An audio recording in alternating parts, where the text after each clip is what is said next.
A major heat wave is coming to the United States this week and likely into next week and providing record high temperatures across parts of the United States with very high heat indexes and a significant severe thunderstorm pattern as well, which could bring damaging winds, large hail, and tornadoes to parts of the United States this week and into next week. So if you are here, make sure to subscribe to the channel. We do straightforward, accurate, reliable weather information across southern Canada, the United States, and the tropics. Like the video, give it a thumbs up if you enjoy it throughout, and share it with a friend, family member, and on social media. I definitely appreciate it. Looking at the severe weather threat today, on Monday, July 21st, extending from central and eastern Montana into the western and central Dakotas.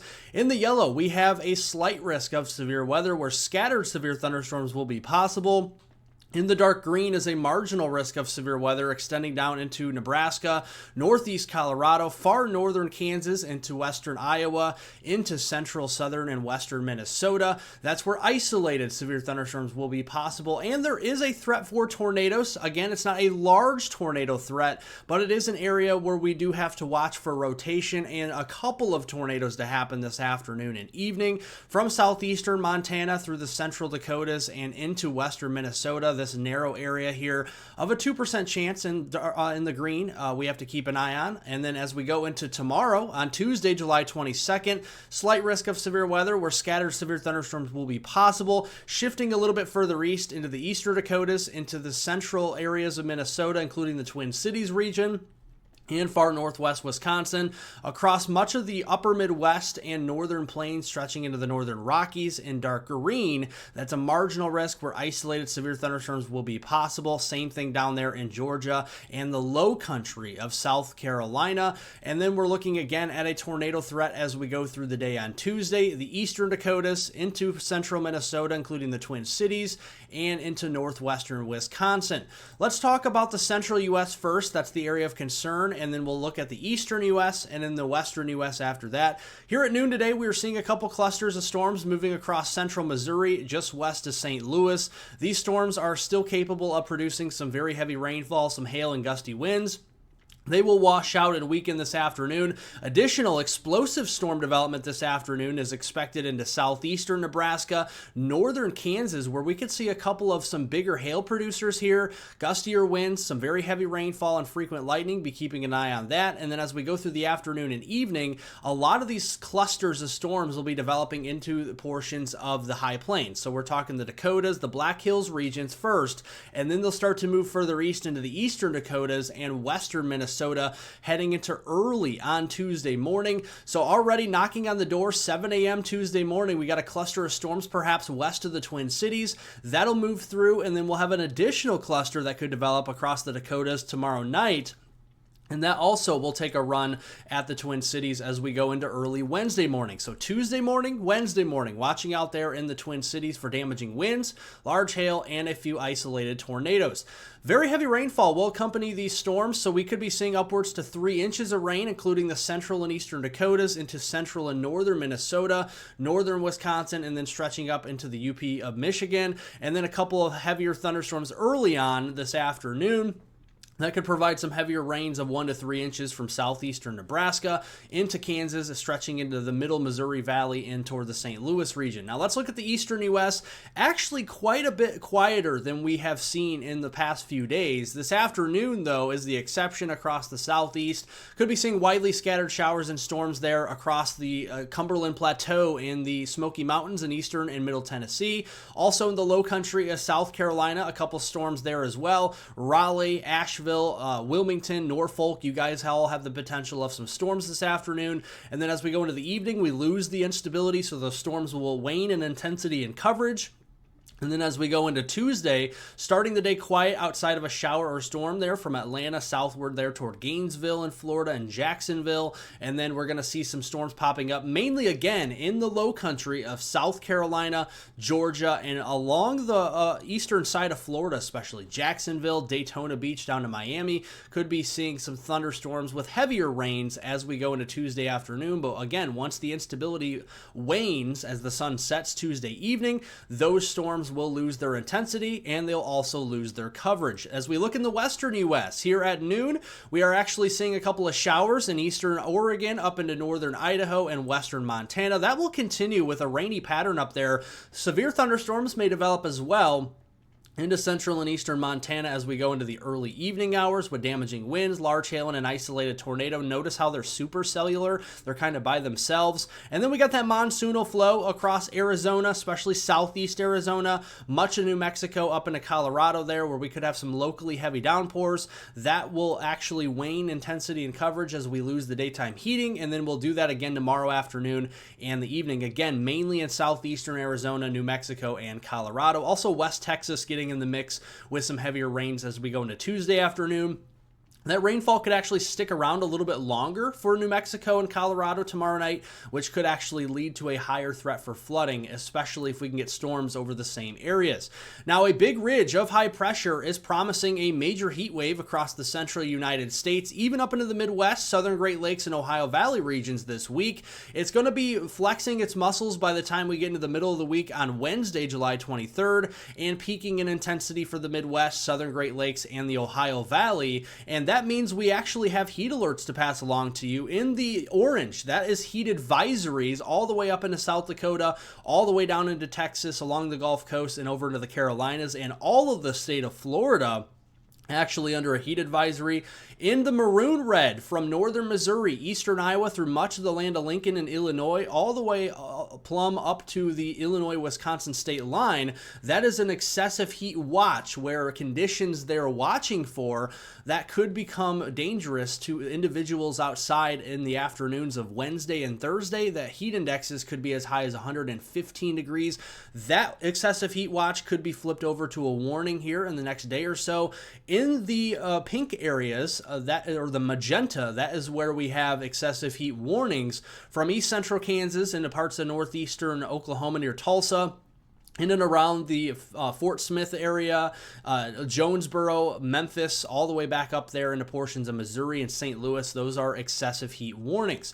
So very hot conditions are expected, and you can see our temperature anomalies in the central U.S. this week between today and Friday, July 25th, are going to be nearly 15 to 20 degrees above normal of what they should be here in late July. So we're just going to have daily highs in the upper 90s to low 100s, and that will be the hottest on the middle of the week there on Wednesday, where mid-90s for highs could move as far north as Green Bay, Wisconsin. And then you throw in the corn sweat, right? The corn crop this time of year in late July is at its most mature state. So evapotranspiration of the moisture that the corn crop uses to grow with is actually throwing moisture back into the atmosphere and leading to higher dew points that are already high, right? They're in the 70s.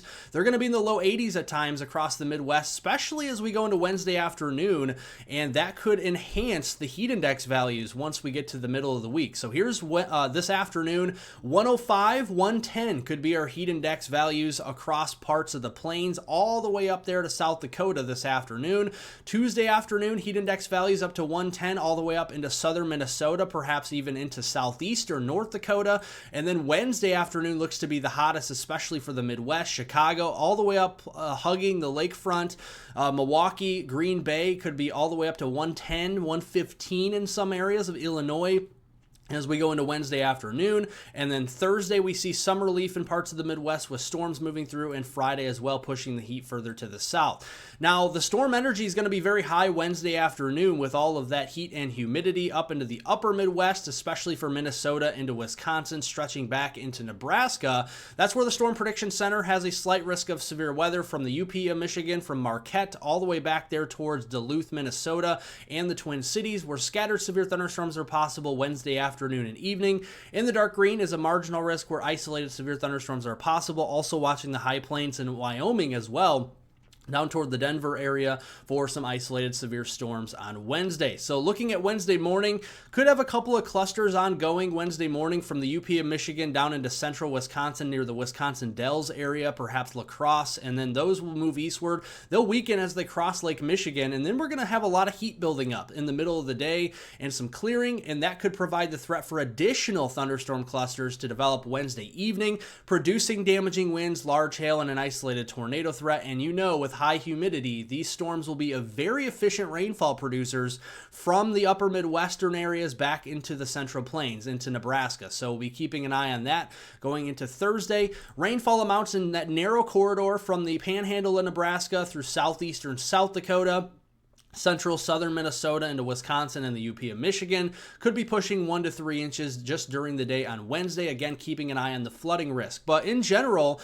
as we go through the rest of the week, high storm energy values will be the theme here as we go into Thursday, Friday, as well as probably even the upcoming weekend, getting a lot more widespread. So looking at Thursday's risk for severe weather, we're going to have a frontal boundary that's going to be slowly sagging southward across the Midwest. So areas of Des Moines, Omaha, Lincoln, back towards Madison, Milwaukee, and Chicago have to watch this Thursday evening. Could be producing some damaging winds and some hail, and an isolated tornado. Looks to be more scattered, so a broken line. And then as we go into Friday, that will push more into the southern Great Lakes, Ohio Valley. So now we're talking Peoria, Indianapolis, Dayton, Toledo, all the way up to Detroit, Kalamazoo, and Grand Rapids. And then as we go into Saturday, that should shift a little bit further south into the mid-Atlantics. And then we're talking Pittsburgh, into Cincinnati, Louisville, and over there toward Washington, D.C. for a few severe thunderstorms heading into the weekend. And as we go through the long-range forecast, the ridge that's placed over the south-central U.S. this week will actually be retrograding further west into the desert southwest next week and expanding. So the heat's going to get a little bit more expansive across the central and western U.S. as we go into the first week of August, and that promises some above normal temperatures for not only areas west of the Rockies, but even areas into the plains east of the Rockies are going to be above normal. The only exception could be areas from the Midwest into the Ohio Valley and parts of the Southeast, which could get some relief in the form of rainfall, rain-cooled air, and that could keep our temperature anomalies slightly leaning below normal at that point going through August 5th with those northwest flow thunderstorm clusters that could bring severe weather. And then we look at the ridge and where it's going to be placed as we go into the second week of August, and notice it kind of gets beaten down by our trough in southeastern Canada. And that means it's going to start to flatten out a little bit, but the heat will still be on across the desert southwest, southern plains, including the Red River Valley. So Oklahoma City, Dallas, Fort Worth, Tulsa, Little Rock, you guys are still going to be very hot as we go into the second week of August. And the precipitation threat is going to be more flat, right? So it's going to be across the lower part of the Midwest, like Iowa, Illinois, Indiana, and then further across the Ohio Valley, like Kentucky, Ohio, Pennsylvania, and into the Northeast. Dry along the Gulf Coast and drier up here into portions of the northern Rockies as we go into the second week of August. Now let's talk about the tropics, okay? Because we have a 20% chance, it's low, it's a low chance of development, but it is closing in on the Lesser Antilles by the time we get to day 8 or 9 here, kind of beyond this cone of uncertainty, but it is a low chance. And the reason why the National Hurricane Center in Miami, Florida is producing a 20% chance is because there's a lot of factors that are suppressing this development, such as the Saharan dust coming from Africa that is actually leading to drier air suppressing its development. So that's one of the factors. The second factor is some relatively cooler waters than you would see in the main development region as well for this time of year, suppressing it. But as we get to the end of the week, we're going to see a pretty robust tropical wave coming off of Africa and making its way in towards portions of the western main development region and the Lesser Antilles. So we're going to be keeping an eye on that for the upcoming weekend. Otherwise, we look at the East Pacific. Right now, it is hanging on by a thread, a 10% chance of a system developing there. Again, not even close to any source of land, not even close to Hawaii, not even close to Mexico or the United States, just over the open waters. It's a fish storm type of threat here right now, but it is hanging on by a thread as it's encountering some very cool waters in the East Pacific Ocean. Well, thank you all for watching. I hope you did enjoy the video. If you did, make sure to subscribe to the channel. We do straightforward, accurate, reliable weather information daily here on this channel. So make sure to subscribe. We'll have another video forecast out for you either later today or tomorrow. Make sure to also like the video if you enjoyed it. Give it a thumbs up and share it with a friend, family member, and on social media. If you have any comments, questions, concerns, jot that down in the comment section down below this video. We are here 24/7, all day, all night to answer any and all questions that you may have. Thanks, everybody. Thanks for watching. Thanks for your support, and I will see you all in the next video.